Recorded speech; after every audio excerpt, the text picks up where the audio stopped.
روز حضرت امام مسلم بن نقیر نماز المغرب میں کھڑے ہوئے، پیچھے 500 کے قریب لوگ صف در صف کھڑے ہوئے، مگر جب آپ نے سلام پھیرا تو ان میں سے فقط ایک شخص پیچھے رہ گیا تھا، دوران نماز چھوڑ کر بھاگ گئے۔ وہ بزدل لوگ انہوں نے بیعت ختم کر دی۔ یزیدی یہ سمجھتے تھے کہ اتنی بڑی حمایت کے جھٹکم ختم ہو جانے سے شاید ہم امام علی مقام کے قدموں کو کربلا کی طرف جانے سے روک لیں گے، مگر انہیں پتا نہ تھا کہ یہ تو ان کے بچپن سے ہی مقدر ہو چکا ہے، یہ فیصلہ ہو چکا ہے کہ کربلا سجایا جائے گا۔ لہٰذا امام علی مقام علیہ السلام نے اپنا سفر جاری رکھا، کربلا کے اندر پہنچے۔ حر بن ریاح نے آپ کے لشکر کو وہاں پر روک لیا، محاصرہ کیا۔ حضرت امام علی مقام علیہ السلام 3 محرم الحرام کو کربلا کے مقام پر پہنچے۔ 3 محرم الحرام سے لے کر 7 محرم الحرام تک مذاکرات ہوتے رہے۔ کوفہ کے لوگ یزیدی فوجی حسین بن نمیری کی قیادت اور دیگر بدبختوں کی قیادت امام علی مقام امام حسین علیہ السلام کا راستہ روکے رہے، مذاکرات کا سلیق نہ کیے، مگر جب بھی نماز کا وقت آتا تو سیدنا امام علی مقام علیہ السلام کے پیچھے کھڑے ہو کر نماز پڑھتے تھے۔ 7 محرم الحرام کا دن آ گیا، یزیدی سپاہیوں کی طرف سے سیدنا امام علی مقام امام حسین علیہ السلام کے قافلے کا پانی بند کر دیا گیا۔ سخت گرمی کا موسم، تپتا ہوا صحرائے عرب، اور اس میں دیوار نواسۂ رسول جن پر پانی کی بندش ہے، ان کو پانی نہیں دیا جا سکتا، وہ یہ بھوک پیاس برداشت کر رہے ہیں، اور اس مقدس خاندان کی بیویاں بھی ساتھ ہیں، بچے ساتھ ہیں۔ 6 ماہ کے لیے اثر ہے، 3 ساڑھے 3 سال 4 سال کے قریب حضرت سیدہ سکینہ ہے، باقی بچے بڑے ہیں، جوان ہیں، سارے خاندان پر پانی بند ہے۔ پسر رسول کا محاصرہ کیا جا رہا ہے ہم لوگوں کی طرف سے، لہذا 7 محرم الحرام کو پانی بند ہو گیا۔ اسی پانی کے حصول کے لیے اتمام حجت کرنے کا جو باب تھا، اس میں حضرت عباس علمدار رضی اللہ تعالیٰ عنہ کو شہید کیا گیا۔ اس کے بعد 8 محرم الحرام کا دن آیا، کوئی بات نہ ہوئی۔ انہوں نے پھر بھی امام علی مقام علیہ السلام کے محاصرے کو ختم نہیں کیا، وہ ایک ہی بات پر ضد تھے کہ آپ یزید کی بیعت کر لیں، مگر امام علی مقام علیہ السلام نے انکار کر دیا۔ 9 محرم الحرام کا دن گزرا، عصر کی نماز کا وقت ہے۔ سیدنا امام علی مقام علیہ السلام اپنے خیمے کے باہر اس کی چوب کے ساتھ ٹیک لگا کر بیٹھے کہ آپ کی آنکھ لگ جاتی۔ آپ اندازہ کیجئے حضرت امام حسین علیہ السلام کے سکون قلب کے عالم کا، جب یہ اندازہ ہو کہ یہ لوگ میرے خون کے پیاسے اور مجھے شہید کیا جائے گا، اس بات کا یقین ہونے کے باوجود بڑے سے بڑا بھی کوئی طاقتور ہو تو اس کی نیندیں حرام ہو جاتی ہیں، اور پھر صورتحال یہ ہو کہ چھوٹے بچے ساتھ ہیں، خواتین ساتھ ہیں۔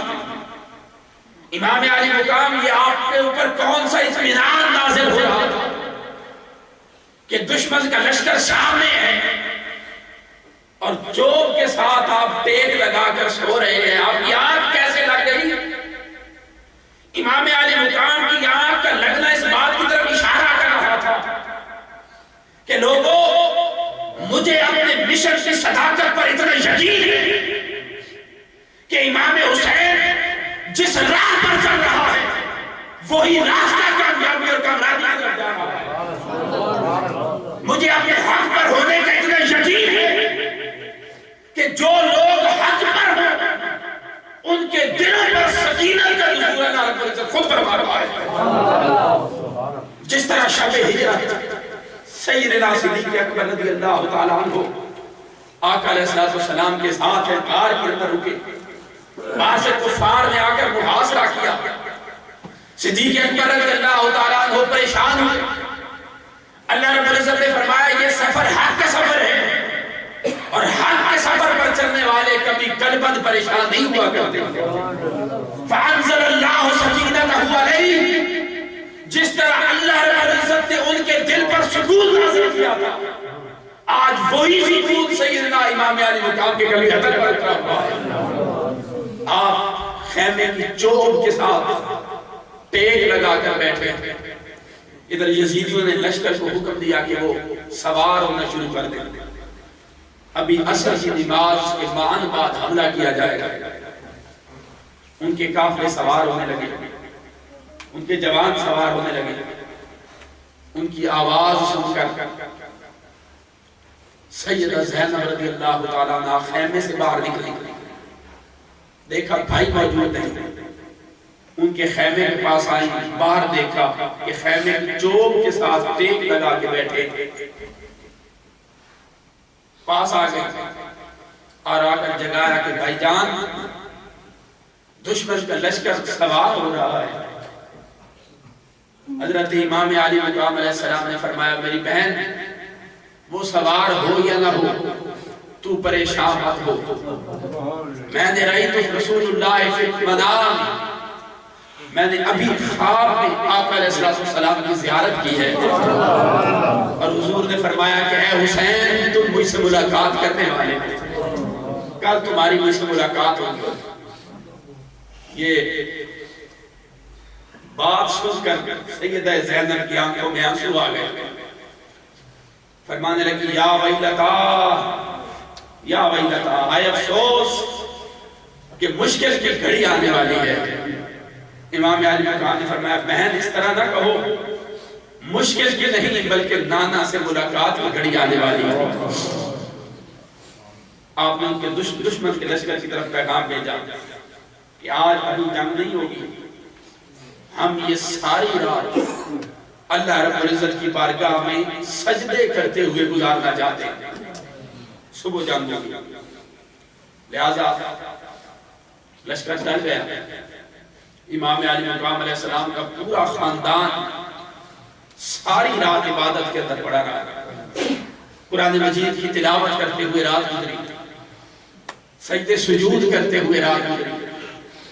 یزیدی لشکر کا ایک سپاہی بیان کرتا ہے, اور اس سپاہی کا نام ہے حر بن ریاح. وہ کہتا ہے یہ میرے لیے آخری رات تھی کہ میں امام حسین کی رات کو دیکھوں کہ کیسے گزرتی ہے. کہتا ہے میں اہل بیت کے خاندان کے خیموں کی طرف آیا.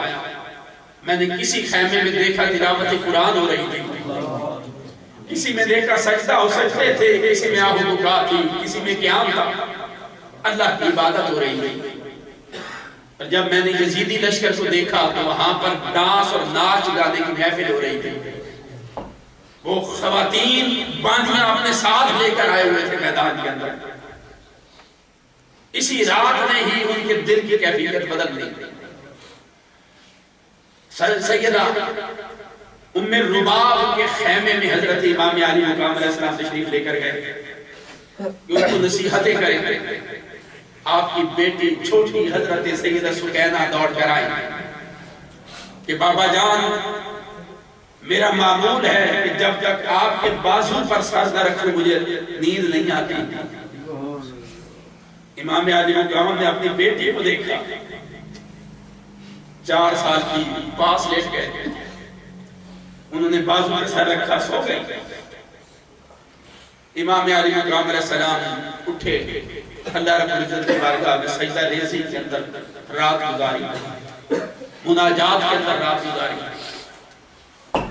صبح کا وقت ہوا,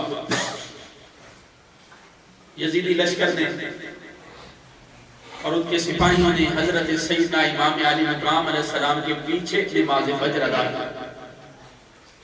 بدبخت یہ بھی بھول گئے کہ جن کے خون کے پیاسے ہیں انہی کے صدقے میں تو نمازیں قبول ہوتی ہیں.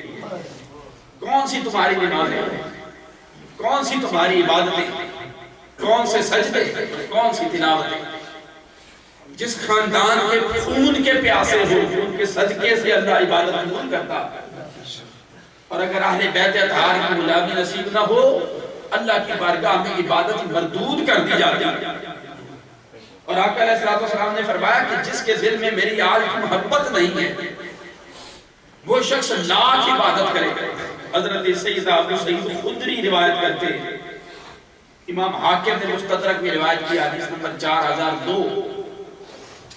آقا علیہ السلام نے فرمایا من مات علی بغض آل محمد حشرہ اللہ یوم القیامت یہودیًا، کہ جو شخص حضور کی آل کا بغض دل میں لے کر مرے گا اللہ رب العزت قیامت والے دن اس کو یہودی بنا کر اٹھائے گا.